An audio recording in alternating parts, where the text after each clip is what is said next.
नमस्कार। आप देख रहे हैं लोकल 7 न्यूज, जो रखें आपको सबसे आगे। हम आपके लिए लेकर आए हैं आपके शहर की सबसे बड़ी खबरें, एक्सक्लूसिव ग्राउंड रिपोर्ट्स और वो सारी बातें जो आपके लिए जानना बेहद जरूरी है। तो आइए नजर डालते हैं आज की इस खास खबर पर। कुरुक्षेत्र उपायुक्त विश्राम कुमार मीना ने आज शाहबाद और पिहोवा के जलभराव से प्रभावित करीब आधा दर्जन गांव का दौरा किया है। उपायुक्त विश्राम कुमार मीना ने जलभराव का निरीक्षण करके ग्रामीणों से बातचीत कर उनकी समस्याओं को जाना।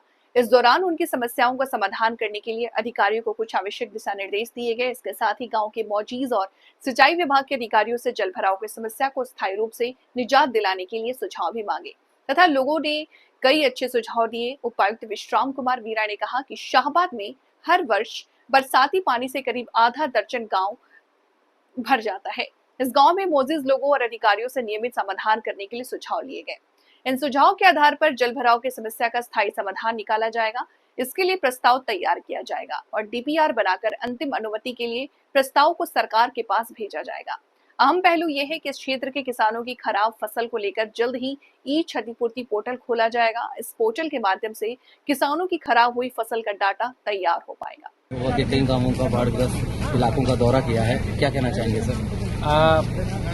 पिछले कुछ दिनों में ज़्यादा बारिश से और अपर रीच से जो पानी का बहाव है उसके चलते जल भराव की स्थिति कुछ गांवों में है, खेतों में जल भरा हुआ है और मरकंडा नदी के कुछ पॉइंट्स पे जो है वो जो फ्लड लेवल है उस पे बह रही थी, तो वो आज हमने निरीक्षण करा है।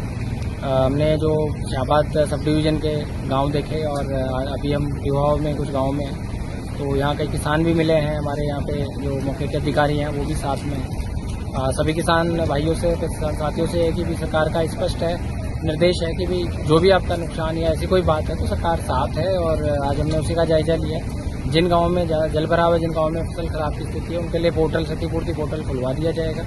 तो अपना डालें, फिर उसके बाद असेसमेंट होगा, तो उसमें एक समयबद्ध तरीके से वो कार्य किया जाएगा। तो ऐसी कहीं भी किसी की बात है, फिर भी अगर कोई गाँव या गाँव वालों की कोई समस्या है तो चाहे समाधान शिविर में, चाहे वैसे भी कभी भी किसी भी टाइम पे हमारे एसडीएम से या फिर मेरे से मिलने बता भी दें अपनी कोई है। उसमें दो तरह के विषयों पे आज चर्चा और ये अवलोकन किया है कि एक तो अभी इमरजेंसी में और अर्जेंट में जो भी कदम उठाने पड़े, तो वो इरिगेशन और हमारे एसडीएम कल रात को भी 3 बजे हमारे एसडीएम मौके पे थे।